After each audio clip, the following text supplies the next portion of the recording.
Hello and welcome to Higher Thinking on Higher Ed. I am Sharlyn Carrington of Content Strong Communications, the communications and marketing partner of choice for universities, colleges, and nonprofits. Today, I'm excited to continue diving into the trends, the challenges encountered by communications, marketing leaders, and leaders in higher ed. I am honored to welcome Monir Ahmed to the hot seat today. Monir is the Vice President for Administration and Finance and also the Chief Financial Officer, I believe, Correct. at Sonoma State University, where he oversees operations ranging from budgeting and HR to IT and campus planning. With 3 decades of leadership experience across CSU and US and UC campuses, he is known for connecting financial strategy with academic vision and advancing institutional change through thoughtful, mission-driven planning.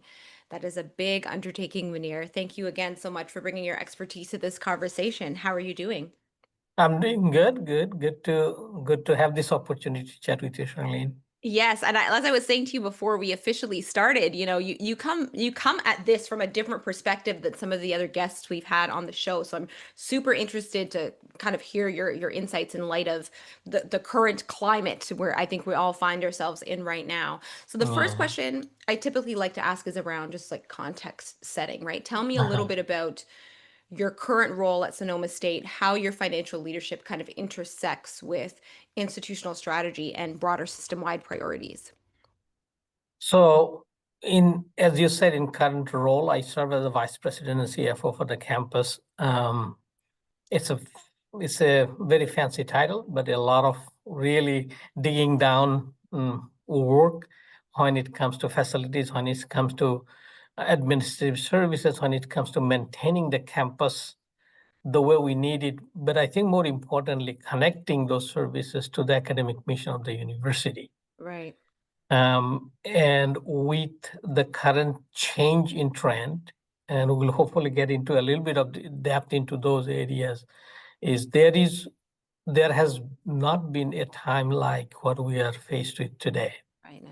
So the agility, the ability to align, the ability to communicate effectively to people who may not be in the trenches every day is the key to keep the team together, to thrive with collaboration, because collaboration is the word of the day today, Right.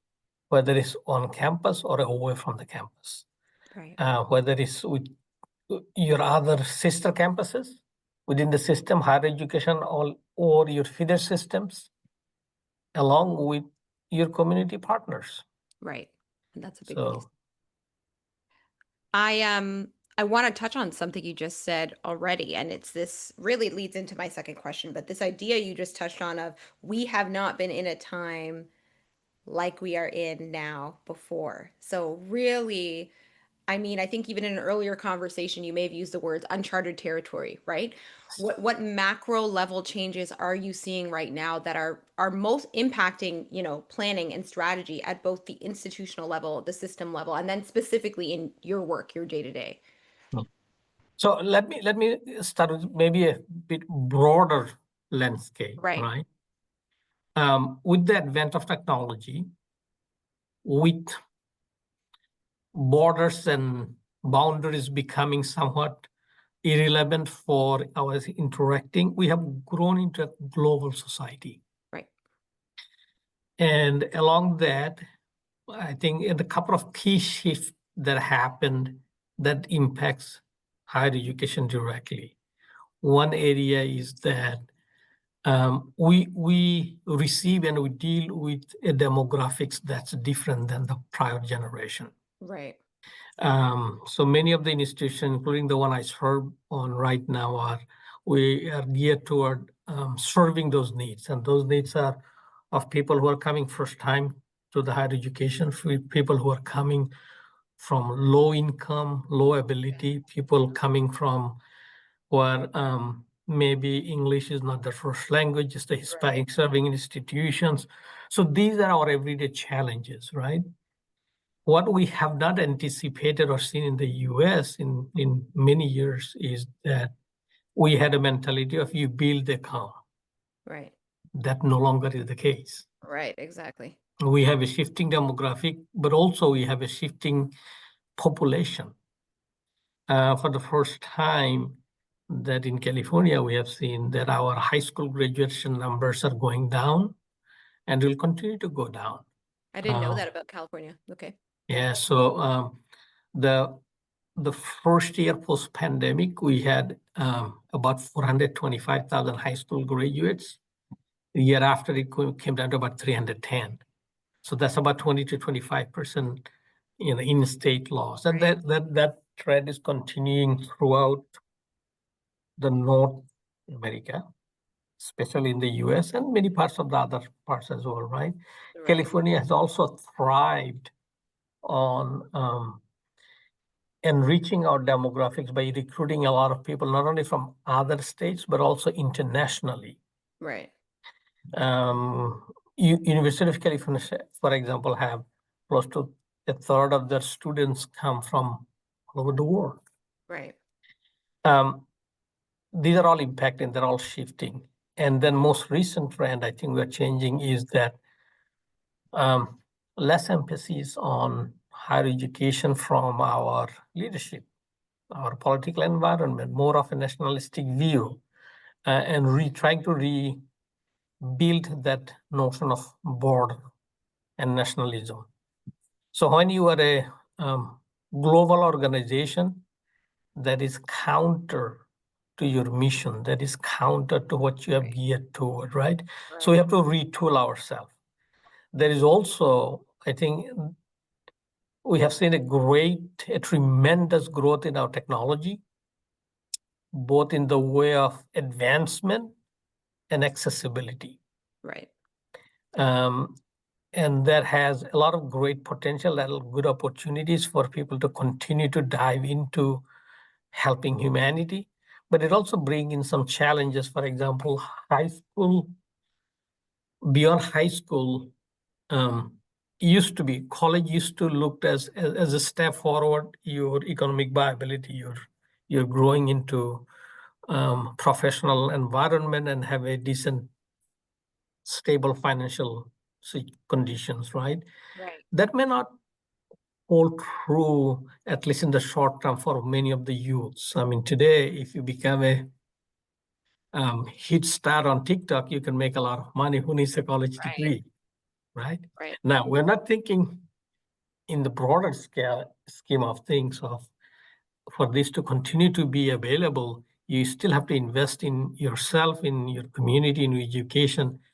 But a 17-year-old, a 19-year-old is not thinking that way. Right. So these all creates a downward pressure on universities all throughout. That is, not only do we have not enough people, but we also have people who are thinking about life, about their future, different ways than just being college bound, right? So, these are the things that while many of these are national and global, we also see them locally, Right. Of course. right? If we talk about statistics, for the first time, I think it may have been in the California higher education's history that we are delivering fewer enrollment counts Yeah. than we Totally. targeted. Right. California is not used to this. Other part of the country have seen this in the past, but we are just getting into this right now. And there is a new territory. This is something that we always, for better or worse, have tried to build and accommodate Right. more than what we did year over year. And now we're trying to shift gear to say, no, we have to rearrange, we have to regroup, we have to rethink our strategy. Right. The Right. other shift I see also is that because of the sheer number of fresh out of high school students who are available or willing to come to high school, we also have a growing trend of people who have not gone to college, but now feels like they need it. So we need to find ways of serving them. And that Right. brings your non-traditional student population that often at times working, Right. that oftentimes may have a family And to look has that after while they're doing impact? college, right? Right. And so there are pros and cons. The challenge is you have to regroup and re-gear to serve that community. But at the same time, you also have to think about what best suit them. Maybe your traditional 8 to 3 in-person brick and mortar campus may not be the only solution that works for everybody. Right. The technology creates the opportunity for you to have multimodality opportunities, but you also have to prepare, take advantage of what the technology offers, and retrain your faculty, retrain your staff, and reprogram your infrastructure to support those. So those are the challenges that we see, right? Right. And I mean, you've touched on so many things there. I mean, this idea that, the 17 and the 19-year-olds, the youth are seeing people propel themselves into the world, into their careers, into financial gain without needing higher education of any sort, and really building up that idea of the value of higher education uh, Right. has become even more important as a result of that. Things you Right. touched upon there is just idea of, the new nationalism trend and how that's really impacting your ability to attract foreign and international students that do make up a significant, not only for you in California but for other schools across the Mhm. country. um, this idea that the high school readiness of individuals finishing high school and being able to jump over has significantly decreased in itself. Right. And then this idea that you have all these new technological advancements that are positive in so many ways and provide different opportunities in so many ways, but it really does require a rethinking of strategy and approach, specifically from an institutional level. I really think about you from a financial perspective. Like, I love talking to you because you're able to pull the numbers and the statistics kind of out of the air. But I think about what initiatives or decisions, given all of this context, have had surprising traction for you guys or surprising success for you guys recently. And then on the flip side, what challenges remain particularly stubborn or frustrating, and really thinking about it, I think, from institutional level, but Yeah. from the financial Yeah. perspective as well. Yeah. So, I think it is all of this thing we're talking about, it has implications and impact beyond finance, but I'll speak a little Right, bit about the finance. So, when I went to college was basically free. right, You just needed to be willing to go, right? Invest right, the time. That's no longer the case. So, in California State University system, about half of our revenue comes from the tuition itself, tuition and fees, and the other half is a state appropriation. It has continued to degrade. I mean, it went up. The student share continued to go up. So right, when you have fewer numbers, you're getting less revenue. right, But you build an infrastructure, you still have to support it. And so there are some fixed costs. Not everything is variable. So right, when you have lower enrollment, you have to find ways to operate them efficiently. That's one challenge. But from a program, it would be probably very naive to speak about the revenue and the impact on the facilities and operation without speaking about the quality of it, right?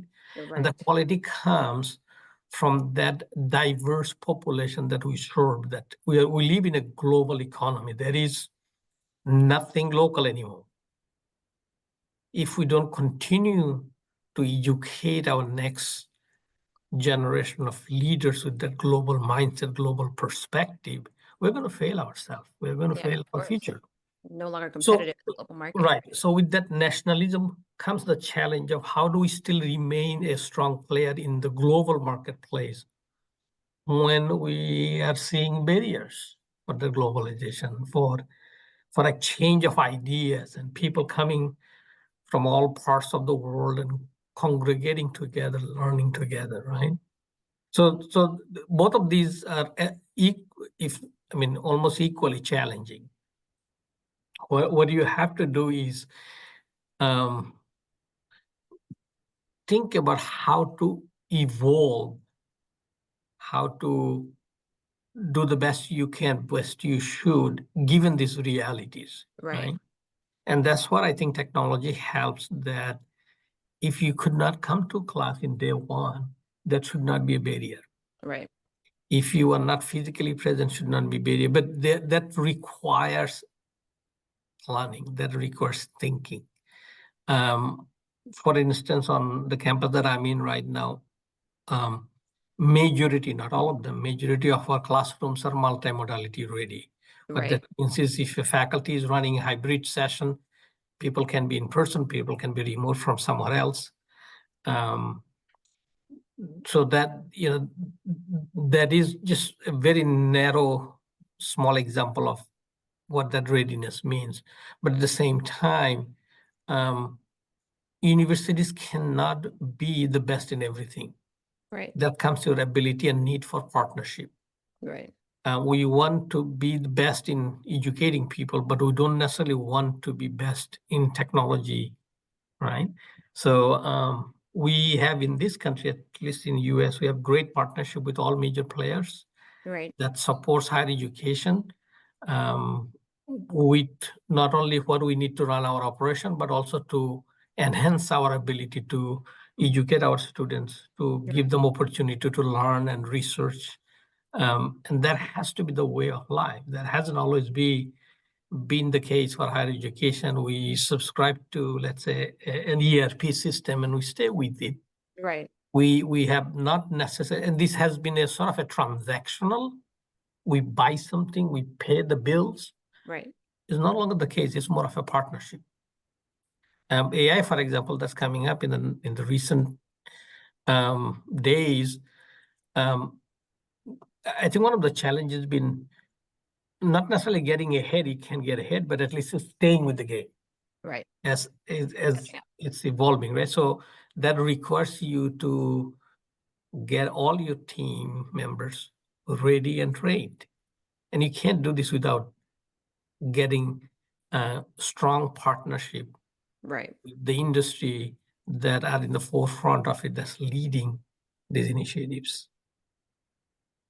Right. And the partnerships, I mean, I've talked about this with others as well, this idea that industry partnerships actually creates an opportunity for learning for students as they also get to go out in many cases, Right. partner with, work with, get that hands-on experience that Right. they can then take, and it all comes full circle and leads back around to this idea of what is the value of higher education, being able to leave your degree and say, I've done this work and I can do this. You are right on, because our goal is to educate these young minds, or at any stage of life they come, to be better prepared to go out in the industry, to be a productive member of the community. Right.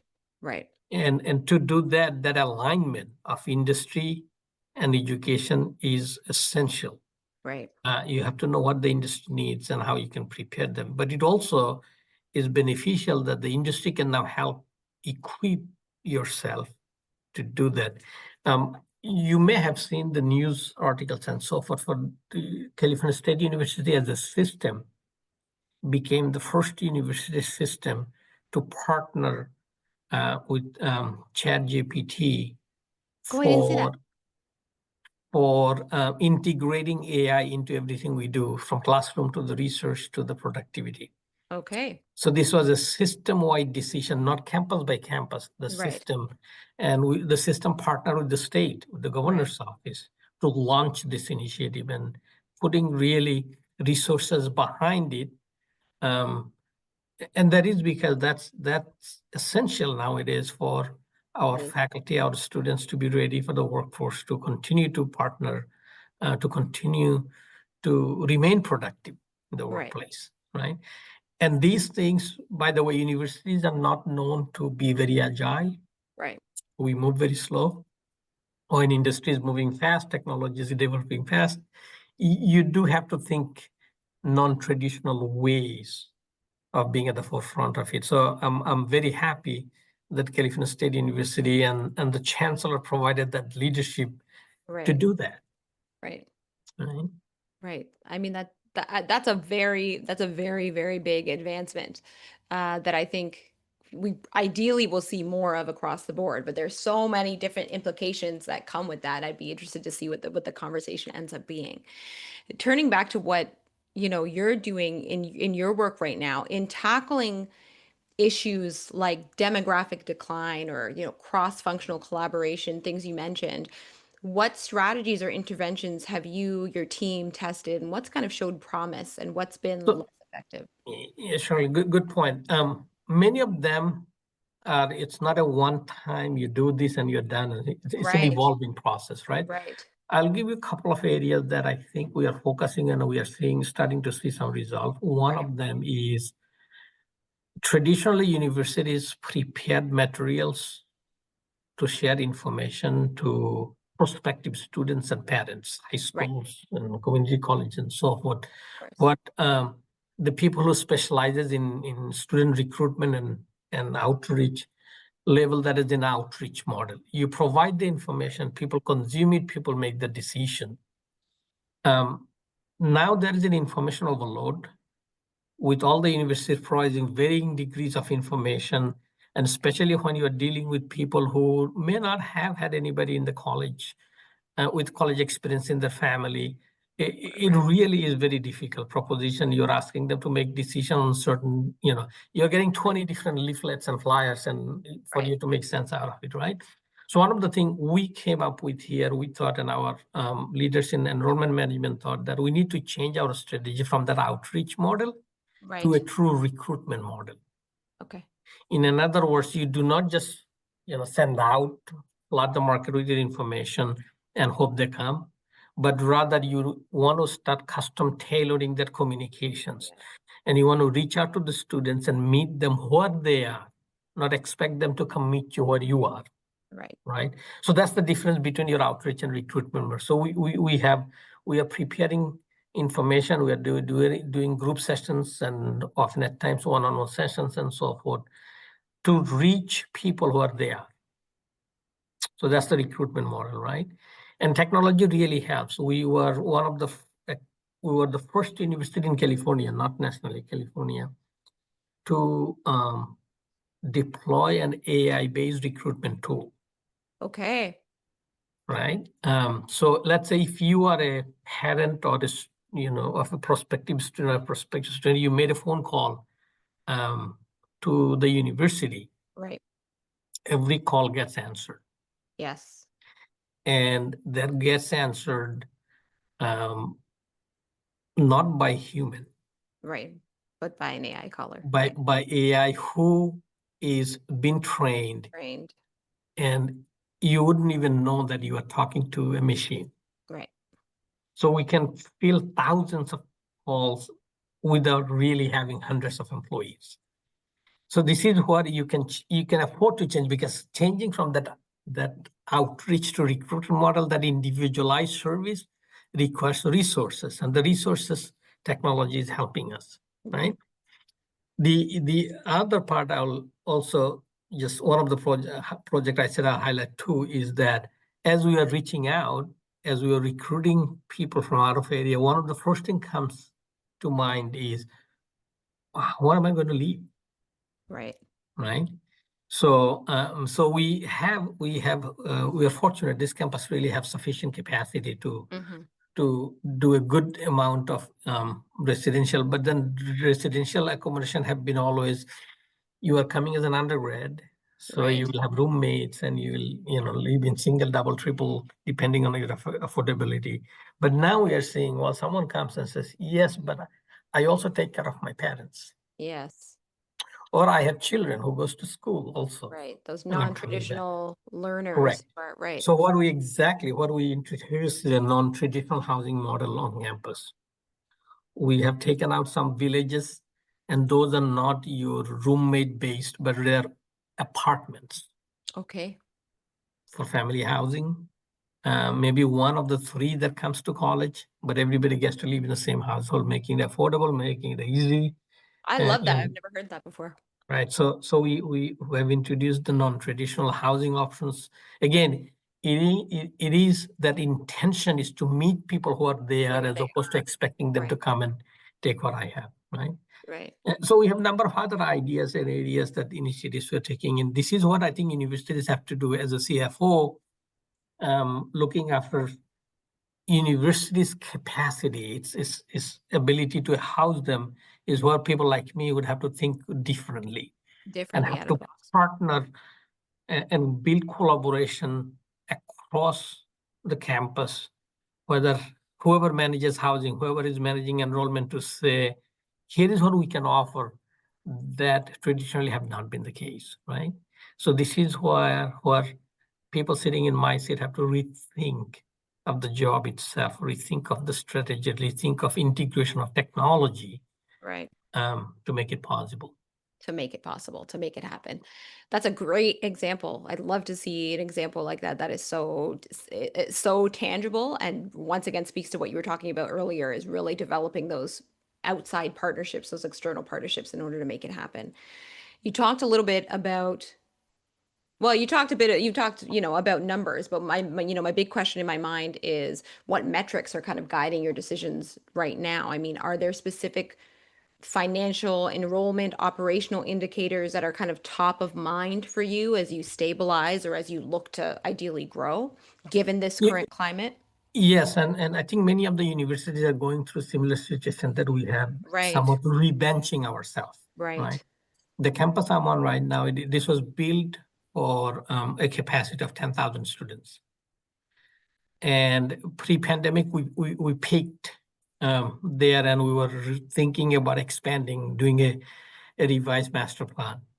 Post-pandemic, we are thinking not expanding, but Shrinking. revitalizing what we have in a better, because we are now at about slightly below 6,000 Right, enrollment for a campus, 10 of build that was built for 10,000, right? right, right, So we had to rebench not only our facility services, but also all areas of administration, IT services.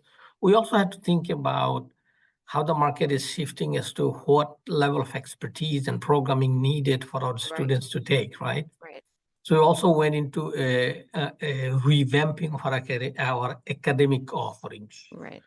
Um, and that actually took two different phases of it. One was when you were dealing with a smaller population, we had five schools. Every school you set up has an administrative structure with it. It takes certain number of people and process and so forth to manage them. We regrouped them into three colleges to gain some efficiency, Okay. right? And again, this is trying to do something, trying to find economy of scale, trying to improve yourself, reduce your overhead without impacting the instruction side of Right. it, which is our bread and butter. Of But at course. the same time, now rethinking of what's needed in education, what's needed, what level of degrees, what type of degrees we need to offer. We also went through an academic program updates. Okay. So we have created an environment where more of our degrees are now interdisciplinary as opposed to Of course. discipline based. Right. We also went through an assessment of degrees that we offer versus demand.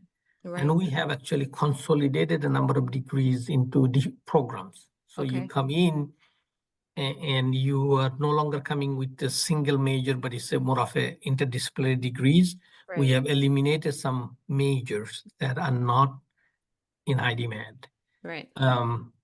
And then go across in all areas of the campus to align our services to do that. Now, the reason I'm giving this example is, as you can imagine, this is enrollment management, campus life, student services, instructional support, and then administration. Only the way you can accomplish that is through very comfortable collaboration, Right. being able to be across the table with your colleagues and have those conversations. They're not easy. They're not. You are breaking the norm, you're breaking the tradition. So collaboration is almost a key ingredient for success nowadays for anybody who is in the C-suites, who is sitting at the cabinet and trying to discuss the future of the university and how to sustain, how to continue to grow, right? There is also another element of it. When you bring people to your community, you can't do this just as a standalone university. There are services that is needed, that is offered through the communities, Right. right? And we are a university town, but we are surrounded by a number of small cities. Mm-hmm. We are not in a major urban areas. So we also have increased our interaction with the local partners, the cities. We have recently celebrated a multi-agency collaboration MOU, where now we do programming for North Bay, not for the university and for the cities and for the counties. to make it more, I guess, giving it a holistic approach to that. So when the parents are coming here, they're in town and they're on university campus. There is no difference for them, but we are bringing our programming together. We are supporting each other. Right. This fall, we are hoping to do a leadership conference, but it is a collaboration between local cities and the university, not the university Okay. just doing it Campus ourselves, right? Right. So things like that. You also have to think about the state is, or the general public universities, the support that we have continued to receive is becoming challenging, Right. right? So that communication, that outward facing, the activities that you're doing on campus has to be known publicly. Right. The decision maker has to know not only what you're doing to improve your services, to maintain services, but how they're benefiting from it. Right. So that legislative relationship, that relationship town and gown, that is very important nowadays, much more important than it has Than ever it been. was It's always before. important, but it's now sort of on your face kind of thing. Yeah. Yeah. I think there are a lot of big points you made just there. This is continuing to maintain the relationship with state and with with frankly your political counterparts. Yes, A big yes, deal. You talked about some of the program changes that you've made, and just in terms of at an academic strategic level, but at an institutional level. And I really think about the relationship that has with cost savings, but the relationship it has with as a revenue support as well, right? mhm, I wonder. I have two last questions for you. This is my penultimate question, which is what are your goals over the next 6 to 12 months? What are you really working yeah. towards? What would meaningful progress look like for you? So I'll share with you a couple of those, right? One is we are part of the system. So many of the things traditionally academics have grown to do things, we do things are independent things. Right. So even though we are one of the 23 campuses, we have 23 different processes. We have 23 Right. different, right?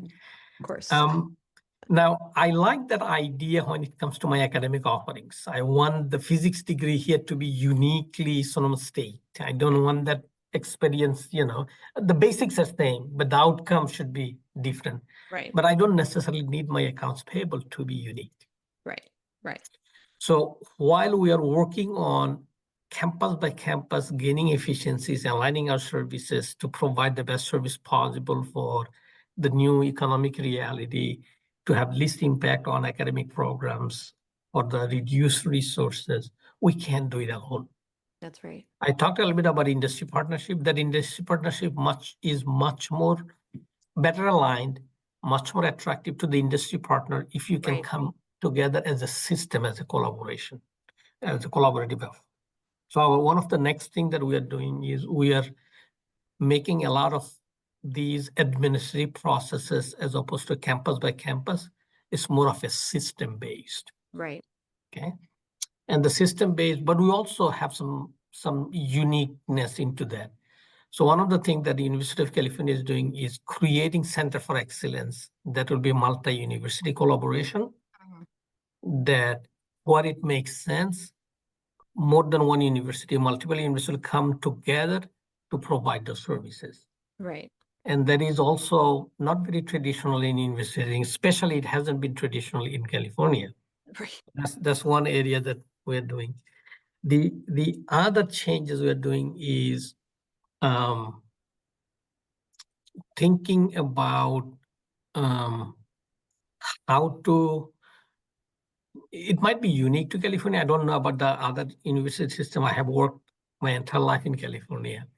So you as a prospective student apply to 4, 5, 6 university campuses Right. within the system, right? You get a letter to say, I'm very sorry, even though you have an impressive All of this. resume, I can't take you, I don't have a room. So we send you rejection letter. You get the third one. The fourth one is, oh yes, we have room for you. Again, that is such a disservice. So Right. we're looking toward how to integrate that. Instead of sending a denial letter, how do we send an acceptance letter, but maybe not to the choice of campus you had, Oh, that's interesting. right? So we're trying to, again, change the narrative, change the information that you as a parent or as you as a prospective student is not going to get 4 denial letters and then 1 acceptance letter, Right. but rather you might be able to get 1 letter that says, of the 3 choices you made, unfortunately, we can't take you, but the 4th one will take you. Yeah, integrating that experience across the board. Exactly. So it seems more Yes. positive, right? So Right. we are hoping there are many other initiatives, but these 2, Those are we are great. hoping that this will be our year to work on to be ready for fall 26. Those are good examples. Those are really good examples. Um, my last question is some people find it challenging, some people find it easy to talk about. So let's see where you fall here. If you had a magic wand and you could remove one persistent structural, financial, collaborative barrier, no red tape, no politics, what would it be? And how would that change your ability to lead? One is not thing is not enough, but I'll give you one. Um, if you ever have to, nowadays at least, try to come to the university, understanding the finances and how you're going to pay for it. Right. You could be a CPA, you could have a master's in technology, you still can figure out. Yeah. You have your state grants, you have your institutional funding, you have your bills and pays, and you have your federal eligibility and so forth. How do we simplify it? How do we make it student focused, that you are a unique individual, right? You are not a number, you are not demographic.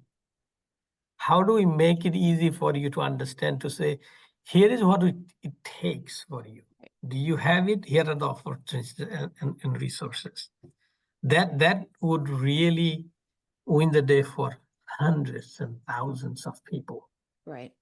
If you ever had to complete a now modified FAFSA and you were able to do this in one sitting, I should give you an award.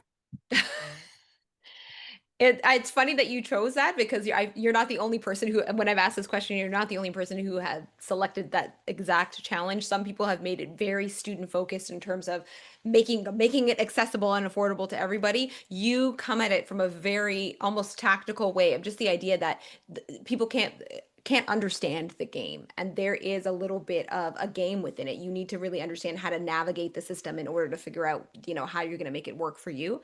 Right. So that's a great challenge you've touched on. Is there anything quickly that comes to mind that you really wanted to share that I maybe didn't ask you or you didn't get a chance to touch on? I think we talked about a We variety of did. things and very high level, because I wanted to give you as much as I can in a short period of time. But one thing I think I would have me and my colleagues and everybody think about is that we're dealing with individuals, we're dealing with a life, we're dealing with a Right. family. This is not a statistics, this is not a numbers game, right? Right. We all should continue to have that focus in mind, is that what if it was me? What if it was my child? Would I want? What would make it easier for me? Right. And how do I make it easier for the people that I'm serving and servicing and intending to serve? Right. So there are many things we can do. We should continue to do them as fast and as much as we can. That is what going to keep our economy robust. This is going to continue to reduce the number of students coming to university. Should not be a guessing game. Right. It should be transparent, it should be open, and once the students get here, they should focus on their academics, not on everything else that we put them through, right? So that would be my takeaway. That is something I think about every day. How can I make it easier for the people who are wanting to come, but we are really putting a lot of barriers. How do I tear them down? I'll give you a quick example. Right. I was on a university campus that we used to put a whole lot of students on hold. And then we started looking at the registration hold, why it happens and so forth. People who didn't turn in their materials from the library that they borrowed materials. So we put the registration hold, right? think about it. This is supposed to be free material for them anyways. And Right. if you put them on hold, they leave the university, you're not going to get that material back anymore. Right. Right. Things like that. So we do a lot of those kind of things and so forth. Without knowing, without thinking, we need to think through them to see what is there that we can do to make it easier for people, so that we can collaborate, so that we can thrive by helping others thrive. Right. And once again, I always talk about this, speaks to the value of higher education. If you're able to simplify that process for people, that removes that barrier for people coming to higher education, wanting to apply and wanting to enroll, we would likely across the board reduce that idea that, higher education is no longer valuable or isn't valuable to me. Right. Thank you so much for sharing your time, your experience, and your perspective today. I mean, it's been a thoughtful, a different, a really generous conversation. To our listeners, to our watchers, I hope this episode sparked ideas, affirmed your own experiences, or helped you ideally see a challenge in a new light. If you're a communications or marketing leader, or leader in finance, as we have Monir here, or a leader in, admissions or enrollment, whatever it is, you're in higher education, you want to contribute to this conversation, I would love to hear from you. The truth is, these conversations aren't just talk. We are going to build a shared roadmap for the future of our field. So let's get to work. Thank you so much, Munir. Thank you, Sharlyn. It's been a pleasure.